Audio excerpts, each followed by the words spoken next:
Hello friends. हाँ जी, असी chapter कर रहे थे एसिड बेसिस एंड सॉल्ट्स। तो असी ये पढ़ चुके हैं कि एसिड की होंगे है, बेस की होंगे है, और असी उन्होंने किस इंडिकेटर्स की हेल्प नाल फाइंड आउट कर सकते हैं, आइडेंटिफाई कर सकते हैं, और उन्होंने असी मतलब डाइल्यूट भी किस कर सकते हैं, और एक एसिड एसिड क्यों है, बेस बेस क्यों है, और ये भी असी पढ़िया उन्होंने रिएक्शंस डिफरेंट डिफरेंट चीज़ों के नाल की होंगे हैं। हुण असी चीज़ां करन तो बाद ये चीज़ देखनी है कि कोई एसिड या कोई बेस कितना स्ट्रोंग है दूसरे तो। तुम देखो HCl है, HNO3 है, sodium hydroxide, calcium hydroxide, zinc hydroxide, कई तरह के एसिड, कई तरह के बेस। मतलब क्या ऑर्गेनिक एसिड जोड़े उन्ने स्ट्रोंग नहीं है या इन्ने ज़्यादा करोसिव नहीं है जिन्ने नाइट्रिक एसिड या हाइड्रोक्लोरिक एसिड, क्योंकि मिनरल एसिड है। तो ये चीज़ की मतलब रखती है, ਇਹਦਾ मतलब होया कि साडा हुण जिहड़ा नैक्सट टॉपिक है कि कोई कितना स्ट्रोंग एसिड है या बेस है, स्ट्रेंथ उन्होंने कितनी है, कितनी ताकत वाले हो। हुण ये डिपेंड करता है, जैसे असीं इहदे च पता कर लिया ना कि लिटमस सोल्यूशन दे नाल या ब्लू रेड दे नाल एसिड बेसिस का पता लग जाता है। ये चीज़ भी असीं फाइंड आउट कर सकते। एक इंडिकेटर है जिन्होंने असीं कहते हैं universal indicator.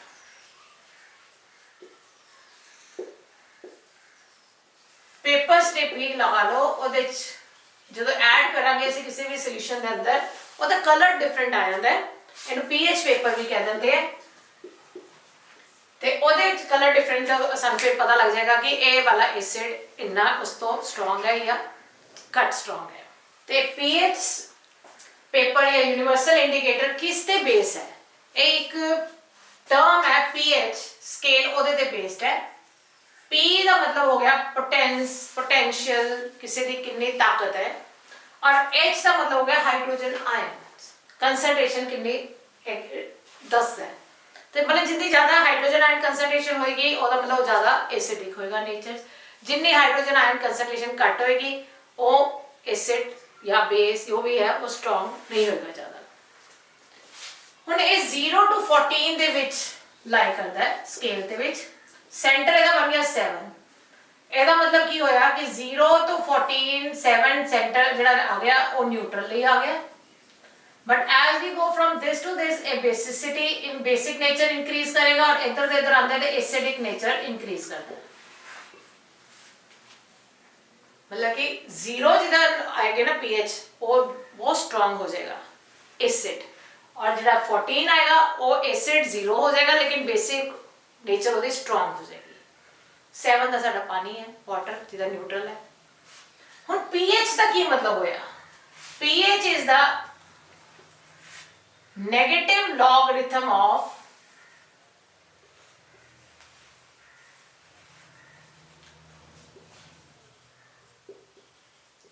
Hydrogen ion concentration. Concentration जो भी ऐसी किसी चीज शो करते हैं ना, स्क्वायर ब्रैकेट शो करते हैं हाइड्रोजन आयन कंसंट्रेशन की।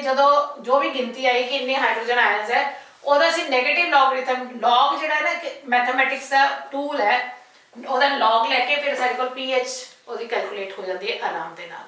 ਤੇ ਇਸ ਲਈ ਇਸ ਨੂੰ ਅਸੀਂ ਸ਼ੋ ਕਰਨ ਲੱਗੇ ਇਸ ਤਰ੍ਹਾਂ ਵੀ ਕਰਦੇ ਨੇ minus log of hydrogen ion concentration. Scale का मैं दसिया 0 to 14 है। इट मीन 0 तो लेके 7 मतलब 6.9 तक भी एसिडिक नेचर दे होए। 7 जड़ा होया वो न्यूट्रल हो गया, और 7 तो 14 तक दे की हो गए बेसिक नेचर दे। कोई भी सोल्यूशन जो ऐड करोगे पेपर स्ट्रिप वाली उसका कलर डिफरेंट आना, क्योंकि कलर अलग अलग है। अगर तुम अपनी बुक भी खोल के देखोगे तो वो पता लग जाएगा कि ये कलर ऐसा चेंज होंगे। ऑरेंज कलर मीन्स कि बहुत ज़्यादा स्ट्रॉन्ग एसिड है, और जो जो कलर न्यूट्रल है वो देखो ग्रीनिश का कलर आ गया, और बिल्कुल ये वाला कलर जो आ गया डार्क या ये शो करेगा कि बेसिक नेचर का सोल्यूशन आ गया। तो pH तो सानू पता लग जाता है कि कोई सोल्यूशन कितना स्ट्रॉन्ग है एसिडिक या कितना वीक है एसिडिक या basic also. So this was all about the pH numerically. लेकिन इस pH की बहुत ज़्यादा इंपॉर्टेंस है, सिग्निफिकेंस है। हुण तो इत्थे भी रूल बन गया इंडिया भी कि कोई भी कॉस्मैटिक्स, कोई भी कैमिकल सबसटेंस, कोई भी चीज़ जी है ना ਉਹਦੇ ਬਾਹਰ ਲੇਬਲ ਤੇ ਲਿਖਣਾ ਚਾਹੀਦਾ ਕਿ ਪੀਐਚ ਵੈਲਿਊ ਕਿੰਨੀ ਹੈ, ਕਿਉਂਕਿ ਤੁਹਾਨੂੰ ਪਤਾ ਕਿ ਹਰ ਸਾਡੀ ਸਕਿਨ ਦੀ ਵੀ ਪੀਐਚ ਵੈਲਿਊ ਹੈ। ਅਸੀਂ ਜੇ ਖੇਤਾਂ 'ਚ ਅਸੀਂ ਉਗਾਉਂਦੇ ਆ ਫਸਲਾਂ ਉਗਾਉਣੀਆਂ ਹੈ ਤਾਂ ਉਹ ਪੀਐਚ ਮਿੱਟੀ ਦੀ ਵੀ ਇੱਕ ਪੀਐਚ ਵੈਲਿਊ ਹੁੰਦੀ ਹੈ, ਔਰ ਹਰ ਫਸਲ ਲਈ ਇੱਕ ਖਾਸ ਪੀਐਚ ਵੈਲਿਊ ਦੇ ਅਕੋਰਡਿੰਗਲੀ ਉਹਦੀ ਗਰੋਥ ਹੁੰਦੀ ਹੈ। ਕਈ ਵਾਰੀ ਅਸੀਂ ਦੇਖਦੇ ਹਾਂ ਕਿ ਸਾਗ ਕਿਸੇ ਦਾ ਆਇਆ ਖਾਇਆ ਤਾਂ ਉਹ ਥੋੜਾ ਜਿਹਾ ਕੜਵੇ ਪੰਚ ਆਇਆ, ਸ਼ਲਗਮ ਥੋੜਾ ਕਿਸੇ ਦੇ ਆਏ ਤਾਂ ਬਹੁਤ ਮਿੱਠੇ ਸੀਗੇ, ਇਹ ਖਾਰੇ ਸੀ। ਅਸੀਂ ਇਹ ਚੀਜ਼ਾਂ ਬੜੇ ਘਰ 'ਚ ਅਸੀਂ ਸੋਚਦੇ ਆ, ਕਹਿ ਵੀ ਦਿੰਦੇ ਕਿ ਅੱਜ ਇੰਨਾ ਟੇਸਟੀ ਨਹੀਂ ਬਣਿਆ, ਇਹ ਕੜਵੇ ਪੰਚ ਸੀ। ਇਹ ਚੀਜ਼ ਕਿਉਂ ਹੁੰਦਾ? ਕਿਉਂਕਿ ਹੋ ਸਕਦਾ ਉਹ ਪਾਣੀ ਦੀ, ਉਸ ਮਿੱਟੀ ਦੀ ਪੀਐਚ ਵੈਲਿਊ ਘੱਟ ਵੱਧ ਹੋਏ ਜੋ ਕਿ ਉਸ ਫਸਲ ਲਈ ਚਾਹੀਦੀ ਸੀ। ਹੁਣ ਸਾਨੂੰ ਕੋਈ ਚੀਜ਼ ਕਰੀਮ ਅਸੀਂ ਯੂਜ਼ ਕਰੀਏ, ਫੇਸ ਤੇ ਲਗਾ ਲਈ, ਕਿਸੇ ਲਈ ਤਾਂ ਬਹੁਤ ਠੀਕ ਹੈ ਤੇ ਕਿਸੇ ਲਈ ਉਹ ਰਿਐਕਸ਼ਨ ਕਰ ਜਾਂਦੀ ਹੈ। ਕਿਉਂ ਹੈ? ਬਾਕੀ ਚੀਜ਼ਾਂ ਹੋ ਸਕਦਾ ਸਿੰਪਲ ਇੱਕ ਪੀਐਚ ਵੈਲਿਊ ਵੀ ਸਾਡੀ ਥੋੜੀ ਹੋ ਸਕਦਾ ਡਿਫਰੈਂਟ ਹੋਏ। ਰਾਤੀ ਮਿੱਠਾ ਖਾ ਕੇ ਨਹੀਂ ਸੋਣਾ ਤੁਸੀਂ, ਕਿਉਂਕਿ ਕੀੜਾ ਲੱਗ ਜਾਏਗਾ, ਬ੍ਰਸ਼ ਕਰੋ। ਕਿਉਂ? ਕਿਉਂਕਿ ਮਿੱਠਾ ਜਦੋਂ ਖਾਇਆ, ਜਦੋਂ ਰਾਤ ਹੋ ਗਈ ਤੁਸੀਂ ਸੋ ਗਏ, ਸਵੇਰੇ ਉੱਠਣਾ, ਉਹ ਮਿੱਠੇ ਦੇ ਨਾਲ ਰਿਐਕਸ਼ਨ ਜਿਹੜਾ ਬੰਦਾ 'ਚ ਹੋ ਰਿਹਾ ਉਹਦੇ 'ਚੋਂ ਪੀਐਚ ਵੈਲਿਊ ਚੇਂਜ ਹੋ ਗਈ। ਹੁਣ ਉਹ ਕਿਸ ਤਰ੍ਹਾਂ ਚੇਂਜ ਹੁੰਦੀ ਹੈ ਅਸੀਂ ਅੱਜ ਇਸ ਚੈਪਟਰ 'ਚੋਂ ਡਾਇਰੈਕਟ ਹੀ ਪੜ੍ਹ ਲੈਂਦੇ ਹਾਂ, ਕਿਉਂਕਿ ਇਹਦੇ 'ਚ ਕੁਐਸਚਨਸ ਤੁਹਾਨੂੰ ਬਹੁਤ ਇੰਪੋਰਟੈਂਟ ਆ ਸਕਦੇ ਆ, ਔਰ ਸਮਝਣ ਦੀ ਵੀ ਕੋਸ਼ਿਸ਼ ਕਰਨੀ ਹੈ ਕਿ ਸਾਡੇ ਡੇਲੀ ਰੂਟੀਨ ਦੇ ਵਿੱਚ ਪੀਐਚ ਦੀ ਕੀ ਵੈਲਿਊ ਹੈ। ਆਲਮੋਸਟ ਜਿਸ ਤਰ੍ਹਾਂ ਕਹਿੰਦਾ ਕਿ ਪੌਦੇ ਤੇ ਸਜੀਵ ਪੀਐਚ ਪ੍ਰਤੀ ਸੰਵੇਦਨਸ਼ੀਲ ਹੁੰਦੇ ਹਨ।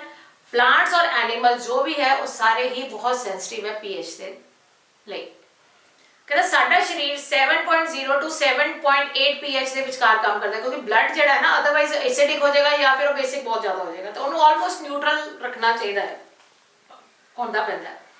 ਤੇ ਸਜੀਵ ਪ੍ਰਾਣੀ ਮਤਲਬ ਕੋਈ ਵੀ ਆਰਗੇਨਿਜ਼ਮ ਐਨੀਮਲਸ ਦੇ ਵਿੱਚ ਥੋੜੀ ਪੀਐਚ ਦੀ ਤਬਦੀਲੀ ਦੀ ਸੀਮਾ ਵਿੱਚ ਤਾਂ ਉਹ ਜੀਵਤ ਰਹਿ ਸਕਦਾ ਹੈ, ਲੇਕਿਨ ਅਗਰ ਜ਼ਿਆਦਾ ਚੇਂਜ ਆ ਗਿਆ ਪੀਐਚ ਦੇ ਵਿੱਚ ਤਾਂ ਉਹ ਉੱਥੇ ਸਰਵਾਈਵ ਨਹੀਂ ਕਰ ਸਕੇਗਾ। ਕਹਿੰਦਾ ਇਸੇ ਤਰ੍ਹਾਂ ਜਦੋਂ ਵਰਖਾ ਦਾ ਪਾਣੀ ਦੀ ਪੀਐਚ ਦੀ ਮਾਨ 5.6 ਤੋਂ ਘੱਟ, 5.6 ਤੋਂ ਘੱਟ ਮਤਲਬ ਕੀ ਹੋਇਆ ਕਿ ਉਹ ਐਸਿਡਿਕ ਹੋ ਗਿਆ। ਹੁਣ ਤਾਂ ਬਹੁਤ ਸੋਹਣਾ ਤੁਸੀਂ ਅੱਜ ਤੱਕ ਪੜ੍ਹਦੇ ਹੋ ਕਿ ਐਸਿਡ ਰੇਨ ਹੋ ਰਹੀ ਹੈ, ਐਸਿਡ ਰੇਨ ਹੋ ਰਹੀ ਹੈ। ਐਸਿਡ ਰੇਨ ਕਿਉਂ ਹੁੰਦੀ ਹੈ? ਕਿਉਂਕਿ ਜਿਹੜਾ ਪਾਣੀ ਹੈ ਜਦੋਂ ਬਾਰਿਸ਼ ਬਣਦੀ ਹੈ ਤੁਹਾਨੂੰ ਪਤਾ ਨੀਚੇ ਹੀ ਇਵੈਪੋਰੇਟ ਹੋ ਰਿਹਾ, ਡਿਸਟਿਲ ਹੋ ਰਿਹਾ ਇੱਕ ਤਰ੍ਹਾਂ ਦਾ, ਔਰ ਫਿਰ ਰੇਨ ਵਾਟਰ ਆ ਰਿਹਾ। Rain water should be highly distilled water pure, ਜਿਹਦਾ ਕਿ ਪੀਐਚ ਵੈਲਿਊ 7 ਆਣੀ ਚਾਹੀਦੀ ਹੈ, ਟੋਟਲੀ ਨਿਊਟਰਲ ਹੋਣਾ ਚਾਹੀਦਾ ਹੈ। ਲੇਕਿਨ ਐਸਿਡ ਰੇਨ ਦੇ ਵਿੱਚ ਕੀ ਹੁੰਦਾ ਕਿ ਜਿੰਨੀ ਸਾਡੀ ਪੋਲਿਊਸ਼ਨ ਕਰਕੇ ਕਾਰਬਨ ਡਾਈਆਕਸਾਈਡ, ਤੁਹਾਨੂੰ ਪਤਾ ਕਾਰਬਨ ਡਾਈਆਕਸਾਈਡ ਦਾ ਰਿਐਕਸ਼ਨ ਪਾਣੀ ਦੇ ਵਿੱਚ ਕੀ ਹੁੰਦਾ ਹੈ? ਕਾਰਬਨ ਡਾਈਆਕਸਾਈਡ ਪਲਸ ਵਾਟਰ ਜੋ ਕੰਬਾਈਨ ਕਰਦਾ ਹੈ ਤੇ H2CO3 ਦਿੰਦਾ ਹੈ। ਇਹ ਤਾਂ ਬਹੁਤ ਕਾਮਨ ਐਸਿਡ ਹੋ ਗਿਆ, ਕਾਰਬੋਨਿਕ ਐਸਿਡ ਜਿਹੜੀ ਅਸੀਂ ਕੋਕ ਵਗੈਰਾ ਵੀ ਪੀਂਦੇ ਆ ਉਹਦੇ ਵਿੱਚ ਕੀ ਹੈ? ਕਾਰਬਨ ਡਾਈਆਕਸਾਈਡ ਪਾਣੀ 'ਚ ਐਡ ਹੋਈ ਹੋਈ ਹੈ। ਇਸੇ ਲਈ ਕਹਿੰਦੇ ਕੋਲਡ ਡਰਿੰਕ ਨਹੀਂ ਪੀਣੀ ਚਾਹੀਦੀ, ਕੋਲਡ ਡਰਿੰਕ ਨਹੀਂ ਪੀਣੀ ਕਿਉਂਕਿ ਐਸਿਡ ਅਸੀਂ ਨਾ ਪੀ ਰਹੇ ਹਾਂ, ਚਾਹੇ ਡਾਇਲੂਟ ਫਾਰਮ 'ਚ ਹੀ ਹੈ। ਤੇ ਇਸੇ ਤਰ੍ਹਾਂ ਜਿਹੜਾ ਹਵਾ 'ਚ ਕਾਰਬਨ ਡਾਈਆਕਸਾਈਡ ਤਾਂ ਆਲਰੇਡੀ ਹੈ ਹੀ ਹੈ, ਨਾਲ ਅੱਜ ਕੱਲ੍ਹ ਪੋਲਿਊਸ਼ਨ ਦੇ ਕਰਕੇ ਸਲਫਰ ਡਾਈਆਕਸਾਈਡ, ਆਕਸਾਈਡਸ ਆਫ ਨਾਈਟ੍ਰੋਜਨ ਹੈ, ਸਭ ਕੁਝ ਹੈ। ਉਹ ਜਦੋਂ ਬਾਰਿਸ਼ ਦੇ ਪਾਣੀ 'ਚ ਮਿਕਸ ਹੋ ਜਾਂਦੇ ਹੈ ਨਾ, ਉਹ ਮਿਕਸ ਹੋ ਕੇ ਕੀ ਬਣਾਏਗਾ? ਕਾਰਬੋਨਿਕ ਐਸਿਡ, ਕੋਈ ਬਣਾ ਰਿਹਾ ਨਾਈਟਰਸ ਐਸਿਡ, ਕੋਈ ਬਣਾ ਰਿਹਾ ਨਾਈਟ੍ਰਿਕ ਐਸਿਡ, ਤੇ ਇਸ ਸਲਫਿਊਰਿਕ ਐਸਿਡ, ਸਲਫਿਊਰਿਕ ਐਸਿਡ। ਪਾਣੀ ਦੀ ਜਿਹੜੀ ਵੈਲਿਊ ਹੈ ਉਹ 7 ਤੋਂ ਘੱਟ ਜਾਂਦੀ ਹੈ ਪੀਐਚ ਦੀ, ਔਰ ਜਦੋਂ 7 ਤੋਂ ਘੱਟ ਗਈ ਤੇ ਇਹਦਾ ਮਤਲਬ ਉਹ ਪਾਣੀ ਕੀ ਹੋ ਗਿਆ? ਐਸਿਡਿਕ ਹੋ ਗਿਆ ਨੇਚਰ 'ਚ। ਉਹ ਰੇਨ ਜਿਹੜੀ ਆ ਗਈ ਐਸਿਡਿਕ ਹੋ ਗਿਆ, ਤੇਜ਼ਾਬੀ ਫਾਰਮ 'ਚ ਆ ਗਈ, ਔਰ ਉਹ ਐਸਿਡ ਰੇਨ ਬਣ ਜਾਂਦੀ ਹੈ। ਹੁਣ ਉਹੀ ਜਿਹੜਾ ਐਸਿਡ ਰੇਨ ਹੈ ਪਾਣੀ 'ਚ ਮਿੱਟੀ 'ਚ ਗਿਰ ਰਿਹਾ ਹੈ, ਤਾਂ ਸਾਡੀ ਬੋਡੀਜ਼ ਉੱਤੇ ਵੀ ਬਾਰਿਸ਼ ਦੇ ਵਿੱਚ ਗਿਰ ਸਕਦਾ ਹੈ। ਔਰ ਜਿਹੜੇ ਆਰਗੇਨਿਜ਼ਮਸ ਰਹਿ ਰਹੇ ਆ ਪਾਣੀ 'ਚ, ਵਾਟਰ ਬੋਡੀਜ਼ ਵਿੱਚ, ਉਹਨਾਂ 'ਤੇ ਵੀ ਜਾ ਰਿਹਾ। ਉਹ ਕੀ ਕਰ ਰਿਹਾ? ਉਹਨਾਂ ਦੀ ਪੂਰੀ ਪੀਐਚ ਵੈਲਿਊ ਚੇਂਜ ਕਰ ਰਿਹਾ, ਔਰ ਉਹਦੇ 'ਚ ਕਰਕੇ ਉਹ ਪ੍ਰੋਬਲਮ ਆ ਜਾਏਗੀ ਸਰਵਾਈਵ ਕਰਨ 'ਚ। ਤੇ ਇਸੇ ਤਰ੍ਹਾਂ ਜੇ ਅਸੀਂ ਖੇਤਾਂ 'ਚ ਆਪਣੇ ਛੋਟੇ ਜਿਹੇ ਗਾਰਡਨ 'ਚ ਘਰ 'ਚ ਕੋਈ ਚੀਜ਼ ਸਬਜ਼ੀ ਫਲ ਜਾਂ ਕੋਈ ਕੁਛ ਵੀ ਉਗਾ ਰਹੇ ਹਾਂ ਆਪਣਾ ਪੇੜ ਪੌਦੇ ਵਗੈਰਾ ਦੇ, ਤੇ ਉਹਦੀ ਥੋੜੀ ਜਿਹੀ ਮਿੱਟੀ ਲੈ ਕੇ ਪਾਣੀ 'ਚ ਘੋਲੋ ਔਰ ਉਸ ਸੋਲਿਊਸ਼ਨ ਦੇ ਵਿੱਚ ਫਿਰ ਪੀਐਚ ਪੇਪਰ ਪਾ ਕੇ ਦੇਖੋ, ਫਿਰ ਚੈੱਕ ਕਰੋ ਕਿ ਉਹਦਾ ਕਿੰਨਾ ਕੁ ਐਸਿਡਿਕ ਜਾਂ ਬੇਸਿਕ ਆ ਰਿਹਾ। ਕਿਉਂਕਿ ਜੇ ਤਾਂ ਦੇਖੋ ਪਿਆਜ਼ ਉਗਾਉਣੇ ਆ ਜਾਂ ਗੋਭੀ ਵਗੈਰਾ ਉਗਾਉਣੀ ਹੈ ਉਹ ਥੋੜਾ ਉਗ ਸਕਦੇ ਆ ਆਰਾਮ ਨਾਲ, ਜੇ ਹਲਕਾ ਜਿਹਾ ਐਸਿਡਿਕ ਵੀ ਹੈ। ਲੇਕਿਨ ਕਈ ਚੀਜ਼ਾਂ ਜ਼ਿਆਦਾ ਜੇ ਹੋ ਜਾਣ, ਜਿਸ ਹੁਣ ਐਸਿਡਿਕ ਜ਼ਿਆਦਾ ਹੋ ਗਿਆ, ਫਿਰ ਕੀ ਕਰੋਗੇ? ਫਿਰ ਤਾਂ ਸਾਰੀ ਚੀਜ਼ ਉਗੇਗੀ ਨਹੀਂ ਅੱਛੀ ਤਰ੍ਹਾਂ। ਫਿਰ ਉਹਨੂੰ ਅਸੀਂ ਨਿਊਟਰਲਾਈਜ਼ ਕਰਾਂਗੇ, ਉਸ ਮਿੱਟੀ ਨੂੰ ਕੀ ਐਡ ਕਰਾਂਗੇ? ਕੋਈ ਵੀ ਕੈਲਸ਼ੀਅਮ ਹਾਈਡਰੋਕਸਾਈਡ, ਕੋਈ ਬੇਸ ਵਾਲੀ ਚੀਜ਼ ਐਡ ਕਰ ਦਾਂਗੇ, ਤੇ ਚੂਨਾ ਵਗੈਰਾ ਐਡ ਕਰਕੇ ਅਸੀਂ ਉਹਨੂੰ ਕੈਲਸ਼ੀਅਮ ਆਕਸਾਈਡ ਜਾਂ ਕੈਲਸ਼ੀਅਮ ਹਾਈਡਰੋਕਸਾਈਡ ਐਸਾ ਦੀ ਕੋਈ ਚੀਜ਼ ਐਡ ਕਰਕੇ ਉਹਨੂੰ ਨਿਊਟਰਲਾਈਜ਼ ਕਰ ਸਕਦੇ ਹਾਂ। ਜੇ ਉਹ ਜ਼ਿਆਦਾ ਬੇਸਿਕ ਹੈ ਤੇ ਅਸੀਂ ਉਹਦੇ 'ਚ ਕੰਪੋਸਟ ਜਾਂ ਮੈਨੂਅਰ ਵਗੈਰਾ ਪਾ ਸਕਦੇ ਹਾਂ, ਤੇ ਜਿਹਦੇ ਨਾਲ ਉਹ ਨਿਊਟਰਲਾਈਜ਼ ਹੋ ਜਾਏ, ਕਿਉਂਕਿ ਥੋੜਾ ਨਿਊਟਰਲ ਰਹੇ ਮਿੱਟੀ ਦਾ ਫਿਰ ਬੜਾ ਅੱਛਾ ਗਰੋਥ ਰਹਿੰਦੀ ਹੈ, ਅਦਰਵਾਈਜ਼ ਪ੍ਰੋਬਲਮ ਆ ਜਾਂਦੀ ਹੈ। ਤਾਂ ਇਸ ਤਰ੍ਹਾਂ ਅਸੀਂ ਕੀ ਕਰ ਸਕਦੇ ਹਾਂ? ਚੂਨਾ ਵਗੈਰਾ, ਜਿਪਸਮ ਪਾ ਕੇ ਜਾਂ ਫਿਰ ਕੰਪੋਸਟ ਮੈਨੂਅਰ ਵਗੈਰਾ ਪਾ ਕੇ ਆਪਣੇ ਮਿੱਟੀ ਨੂੰ, ਸੋਇਲ ਨੂੰ ਨਿਊਟਰਲਾਈਜ਼ ਕਰ ਸਕਦੇ ਹਾਂ for better growth of the plants. ਤੇ ਹੁਣ ਅਸੀਂ ਇਸੇ ਤਰ੍ਹਾਂ ਪੜ੍ਹਨਾ ਹੈ ਪੀਐਚ ਵੈਲਿਊ ਦਾ ਸਾਡੀ ਬਾਡੀ ਦੇ ਉੱਤੇ ਕੀ ਇਫੈਕਟ ਹੈ, ਜੋ ਸਾਡਾ ਡਾਈਜੈਸਟਿਵ ਸਿਸਟਮ 'ਚ। ਤੁਸੀਂ ਬੜਾ ਕਾਮਨਲੀ ਸੁਣਿਆ ਹੋਣਾ ਹੈ ਕਿ ਐਸਿਡਿਟੀ ਹੋ ਗਈ, ਐਸਿਡਿਟੀ ਹੋ ਗਈ, ਤਕਰੀਬਨ ਹਰ ਕੋਈ ਇਹ ਕਹਿ ਦਿੰਦੇ ਹੈ। ਤੇ ਐਕਚੁਅਲੀ ਸਾਨੂੰ ਪਤਾ ਕਿ ਸਾਡੇ ਸਟਮਕ ਦੇ ਵਿੱਚ ਹਾਈਡਰੋਕਲੋਰਿਕ ਐਸਿਡ ਪ੍ਰੋਡਿਊਸ ਹੁੰਦਾ ਹੀ ਹੈ along with the gastric juices. ਹੁਣ ਜੇ ਅਸੀਂ ਖਾਣਾ ਨਹੀਂ ਖਾਧਾ ਜ਼ਿਆਦਾ ਦੇਰ ਤੱਕ, ਉਹ ਐਸਿਡ ਨੇ ਕੀ ਕਰਨਾ ਹੈ, ਉਹ ਉੱਥੇ ਰਹੇਗਾ ਸਾਡੇ ਪੇਟ ਦੇ ਵਿੱਚ ਹੀ, ਤੇ ਉਹ ਐਸਿਡ ਦੀ ਅਮਾਊਂਟ ਜ਼ਿਆਦਾ ਹੋ ਜਾਏਗੀ। ਜਾਂ ਅਸੀਂ ਕੋਈ ਬਦਹਜ਼ਮੀ ਜੇ ਕਰ ਲਈ, ਜ਼ਿਆਦਾ ਕੁਝ ਖਾ ਪੀ ਲਿਆ, ਐਸਾ ਖੱਟਾ ਮਿੱਠਾ ਕਰਾਰੀ ਚੀਜ਼ਾਂ, ਕੁਝ ਸਪਾਈਸੀ ਫੂਡ ਐਂਡ ਆਲ, ਉਹਦੇ ਨਾਲ ਕੀ ਹੋਏਗਾ ਕਿ ਉਹ ਅਮਾਊਂਟ ਆਫ ਐਸਿਡ ਫਿਰ ਇਨਕਰੀਜ਼ ਹੋ ਜਾਏਗਾ ਤੇ ਅਸੀਂ ਕਹਾਂਗੇ ਸਾਡੀ ਐਸਿਡਿਟੀ ਜ਼ਿਆਦਾ ਹੋ ਗਈ, ਔਰ ਉਹਦੇ ਨਾਲ ਸਾਨੂੰ ਫਿਰ ਪ੍ਰੋਬਲਮ ਆ ਜਾਂਦੀ ਹੈ, ਖੱਟੇ ਡਕਾਰ, ਇਸ ਤਰ੍ਹਾਂ ਦੀ ਚੀਜ਼ਾਂ। ਕਿਉਂਕਿ ਡਾਈਜੈਸਟਿਵ ਸਿਸਟਮ ਦੇ ਵਿੱਚ ਵੀ ਪੀਐਚ ਦੀ ਦਾ ਨਾਰਮਲ ਹੋਣਾ ਜ਼ਰੂਰੀ ਹੈ ਨਾ। ਤੇ ਉਹਨੂੰ ਫਿਰ ਅਸੀਂ ਨਿਊਟਰਲਾਈਜ਼ ਕਰਨ ਲਈ ਜਾਂ ਕੀ ਕਰਦੇ ਆ, ਜਾਂ ਇਨੋ ਪੀ ਲੈਂਦੇ ਆ, ਜਾਂ ਡਾਈਜੀਨ ਖਾਵਾਂਗੇ, ਜਾਂ ਐਸਾ ਦਾ ਜੈਲੋਸਿਲ ਵਗੈਰਾ ਪੀਂਦੇ ਆ। ਕਿਉਂ? ਕਿਉਂਕਿ ਉਹਦੇ 'ਚ ਨਾ ਮਿਲਕ ਆਫ ਮੈਗਨੀਸ਼ੀਆ ਵਗੈਰਾ ਐਸਾ ਦਾ ਕੋਈ ਪ੍ਰੋਡਕਟ ਹੁੰਦਾ ਹੈ ਜਿਹੜਾ ਕਿ ਨਿਊਟਰਲਾਈਜ਼ ਕਰ ਦਿੰਦਾ, ਬੇਸਿਕ ਨੇਚਰ ਹੋਣ ਕਰਕੇ ਉਹ ਐਸਿਡ ਜਿਹੜਾ ਪ੍ਰੋਡਿਊਸ ਹੋਇਆ ਆ ਉਹਨੂੰ ਨਿਊਟਰਲਾਈਜ਼ ਕਰ ਦਿੰਦਾ ਤੇ ਐਂਟੀ ਐਸਿਡ ਦਾ ਕੰਮ ਦਿੰਦਾ ਹੈ। ਤੇ ਇਹਦਾ ਮਤਲਬ ਸਾਡੇ ਡਾਈਜੈਸਟਿਵ ਸਿਸਟਮ 'ਚ ਵੀ ਪੀਐਚ ਦੀ ਬਹੁਤ ਵੈਲਿਊ ਹੈ ਤੇ ਪੀਐਚ ਸਾਡਾ ਨਾਰਮਲ ਰੇਂਜ ਹੋਣਾ ਚਾਹੀਦਾ ਹੈ ਬਾਡੀ ਦੇ ਵਿੱਚ ਵੀ। ਤੇ ਇਸੇ ਤਰ੍ਹਾਂ ਦੰਦਾਂ ਦੇ ਉੱਤੇ ਵੀ ਮੈਂ ਤੁਹਾਨੂੰ ਦੱਸਿਆ ਸੀ ਇਫੈਕਟ ਹੁੰਦਾ ਹੈ, ਕਿਉਂਕਿ ਰਾਤੀ ਜੇ ਅਸੀਂ ਖਾ ਪੀ ਕੇ ਸੋ ਗਏ ਤੇ ਖਾਣ ਪੀਣ ਤੋਂ ਬਾਅਦ ਕਿਤੇ ਐਕਚੁਅਲੀ ਦੇ ਜਿਹੜੇ ਸਾਡੇ ਦੰਦ ਬਣੇ ਹੋਏ ਇਨੇਮਲ ਬੜਾ ਹਾਰਡ ਸਬਸਟੈਂਸ ਹੈ ਜਿਹੜਾ ਕਿ ਕ੍ਰਿਸਟਲਾਈਨ ਫਾਰਮ ਹੈ ਕੈਲਸ਼ੀਅਮ ਫਾਸਫੇਟ ਦਾ। ਜਲਦੀ ਦੇ ਕੇ ਉਹਦੇ ਤੇ ਕਿਸੇ ਚੀਜ਼ ਦਾ ਇਫੈਕਟ ਨਹੀਂ ਹੁੰਦਾ, ਟੁੱਟਦਾ ਵੀ ਨਹੀਂ ਜਲਦੀ ਦੇ ਕੇ। ਲੇਕਿਨ ਜੇ ਅਸੀਂ ਖਾ ਪੀ ਕੇ ਸੋ ਗਏ, ਖਾਸ ਕਰ ਮਿੱਠਾ ਵਗੈਰਾ, ਔਰ ਅਸੀਂ ਬ੍ਰਸ਼ ਨਹੀਂ ਕੀਤਾ ਜਾਂ ਸਾਫ਼ ਨਹੀਂ ਕੀਤਾ ਆਪਣਾ ਮੂੰਹ, ਤੇ ਉਹਦੇ 'ਚ ਕੀ ਹੋਏਗਾ ਕਿ ਡੀਕੰਪੋਜੀਸ਼ਨ ਸਟਾਰਟ ਹੋ ਜਾਏਗੀ। ਉਹ ਪਾਰਟੀਕਲਸ ਦੀ ਖਾਏ ਪੀਏ ਚੀਜ਼ਾਂ ਦੀ ਡੀਕੰਪੋਜੀਸ਼ਨ ਜੋ ਸਟਾਰਟ ਹੋ ਜਾਏਗੀ, ਫਿਰ ਉਹ ਐਸਿਡਿਕ ਚੀਜ਼ ਪ੍ਰੋਡਿਊਸ ਕਰੇਗਾ। ਫਿਰ ਉਹਦੇ ਪੀਐਚ ਵੈਲਿਊ ਘਟ ਗਈ, 5 ਦੇ ਨੇੜੇ ਤੇੜੇ ਆ ਜਾਏਗਾ। ਉਹਦੇ ਬਾਅਦ ਉਹ ਬੈਕਟੀਰੀਆ ਵਗੈਰਾ ਜਿਹੜਾ ਗਰੋ ਕਰ ਰਿਹਾ, ਡੀਕੰਪੋਜੀਸ਼ਨ ਹੋਣ ਨਾਲ ਐਸਿਡਿਕ ਇਫੈਕਟ ਜਦੋਂ ਜ਼ਿਆਦਾ ਹੋ ਜਾਏਗਾ, ਉਦੋਂ ਫਿਰ ਉਹ ਦੰਦ ਦਾ ਇਨੇਮਲ ਡਿਜ਼ੋਲਵ ਹੋਣਾ ਸ਼ੁਰੂ ਹੋ ਜਾਏਗਾ ਉਹਦੇ 'ਚ। ਤੇ ਸੋਚੋ ਜਿਹੜਾ ਇੰਨਾ ਹਾਰਡ ਸਬਸਟੈਂਸ ਹੈ ਉਹਦੇ ਉੱਤੇ ਵੀ ਚੀਜ਼ ਐਸਿਡਿਕ ਜਿਹੜਾ ਹੈ ਕਿਸ ਤਰ੍ਹਾਂ ਦਾ ਇਫੈਕਟ ਕਰਦੀ ਹੈ ਕਿ ਸਾਡੇ ਕੇਰੀਜ਼ ਬਣ ਜਾਣਗੇ, ਕੈਵਿਟੀਜ਼ ਬਣ ਜਾਂਦੇ ਆ, ਦੰਦ ਖਰਾਬ ਹੋ ਜਾਣੇ ਆ, ਕੀੜਾ ਲੱਗ ਗਿਆ ਅਸੀਂ ਕਹਿ ਦਾਂਗੇ। ਲੇਕਿਨ ਮੇਨ ਰੀਜ਼ਨ ਉਹੀ ਹੈ ਕਿ ਅਸੀਂ ਜਦੋਂ ਆਪਣੇ ਦੰਦਾਂ ਦੇ ਪੀਐਚ ਵੈਲਿਊ ਦਾ ਧਿਆਨ ਨਹੀਂ ਰੱਖਿਆ। ਤੇ ਅਸੀਂ ਇਸ ਕਰਕੇ ਜਿਹੜੇ ਟੂਥਪੇਸਟ ਵਗੈਰਾ ਵੀ ਯੂਜ਼ ਕਰਦੇ ਆ ਉਹਦੇ ਉੱਤੇ ਖਾਸ ਕਰਕੇ ਪੀਐਚ ਵੈਲਿਊ ਹੋਣੀ ਜ਼ਰੂਰੀ ਹੈ, ਲਿਖੀ ਮੈਂਸ਼ਨ ਕਰਨੀ ਜ਼ਰੂਰੀ ਹੈ ਕਿ ਇਹ ਨਾ ਹੋਣ ਕਿ ਜ਼ਿਆਦਾ ਐਸਿਡਿਕ ਹੋਏ ਜਾਂ ਜ਼ਿਆਦਾ ਬੇਸਿਕ ਹੋਏ ਤੇ ਸਾਡੇ ਦੰਦ ਉਹਦੇ ਨਾਲ ਵੀ ਖਰਾਬ ਹੋ ਜਾਣ। ਇਸੇ ਤਰ੍ਹਾਂ ਹੀ ਕਈ ਜਾਨਵਰ, ਕਈ ਪੇੜ ਪੌਦੇ ਇਸ ਪੀਐਚ ਵੈਲਿਊ ਦੇ ਹਿਸਾਬ ਦੇ ਨਾਲ ਆਪਣੇ ਸੈਲਫ ਡਿਫੈਂਸ ਕਰਦੇ ਆ, ਆਤਮ ਰੱਖਿਆ ਕਰਦੇ ਆ। ਜਿਸ ਤਰ੍ਹਾਂ ਕੋਈ ਕੀੜਾ ਮਕੌੜਾ, ਕੋਈ ਮਧੂਮੱਖੀ, ਵਾਸਪ ਵਗੈਰਾ ਸਾਨੂੰ ਕੱਟ ਜਾਂਦਾ ਹੈ ਤੇ ਉਸ ਵੇਲੇ ਸਾਨੂੰ ਜਲਨ ਹੁੰਦੀ ਹੈ, ਦਰਦ ਹੁੰਦੀ ਹੈ, ਕਈ ਵਾਰੀ ਉੱਥੇ ਰਿਐਕਸ਼ਨ ਹੋ ਜਾਂਦਾ ਹੈ। ਕਿਉਂ ਹੁੰਦਾ ਹੈ? ਕਿਉਂਕਿ ਉਹ ਜਿਹੜਾ ਨਾ ਮਿਥਨੋਇਕ ਐਸਿਡ ਪ੍ਰੋਡਿਊਸ ਕਰਦੇ ਜਿਹਨੂੰ ਅਸੀਂ ਫੋਰਮਿਕ ਐਸਿਡ, ਮੈਂ ਤੁਹਾਨੂੰ ਪਹਿਲੇ ਵੀ ਦੱਸਿਆ ਸੀਗਾ, ਆਰਗੈਨਿਕ ਐਸਿਡ ਹੈ HCOOH ਪ੍ਰੋਡਿਊਸ ਕਰਦੇ ਆ, ਜਿਹੜਾ ਕਿ ਬਲੱਡ ਦਾ ਪੀਐਚ ਵੈਲਿਊ ਫਿਰ ਘਟਾ ਦੇਣਗੇ ਕਿਉਂਕਿ ਐਸਿਡਿਕ ਹੋ ਜਾਏਗਾ ਬਲੱਡ ਜਿਹੜਾ ਨਿਊਟਰਲ ਹੋਣ ਦੇ ਬਾਵਜੂਦ।